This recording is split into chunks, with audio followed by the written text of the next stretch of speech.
છેતરપિંડીના ગુનામાં છેલ્લા 2 વર્ષથી પોલીસ પકડથી બચવા નાસ્તા પડતા આરોપીને રાજસ્થાન ખાતેથી ચોક બજાર પોલીસની સર્વેલન્સ ટીમે ઝડપી પાડી છે. નવેમ્બર 2021થી જાન્યુઆરી 2022 દરમિયાન વેડ રોડ, પંડોળ, સહયોગ પાવરલૂમ્સ કોઓપરેટિવ સોસાયટીમાં આવેલ ફરિયાદીની દુકાનો રોશન ટેક્સટાઇલ, હમઝા ટેક્સટાઇલ અને ઘડિયાળી ટેક્સટાઇલ પાસેથી કુલ 8 જણાએ દલાલો અને વેપારીઓની મદદથી ₹56,58,039ના કાપડનો માલ ખરીદ્યો હતો. તેમણે ખરીદી પછી 30 દિવસમાં રૂપિયા ચૂકવણી કરવાનું વચન આપ્યું, પરંતુ પછીથી તેમની દુકાનો અને ફોન બંધ કરી નાસી ગયા.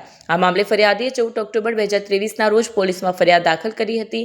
આરોપીઓ ધરપકડ ટાળવા છુપાટા ફરતા હોવાથી આઈપીસીની કલમ 70 હેઠળ તેમના વિરુદ્ધ વોરંટ બહાર પાડવામાં આવ્યા હતા. પોલીસ કમિશનરની સૂચના અનુસાર કાર્યવાહી કરતી ચોકી બજાર સર્વેલન્સ ટીમે આરોપીને રાજસ્થાનમાંથી પકડી પાડ્યો. પોલીસ ટીમ હવે બાકીના આરોપીઓને પણ શોધી રહી છે. આ ગુના સાથે સંકળાયેલા અન્ય સંભવિત આરોપીઓની તપાસ ચાલુ છે.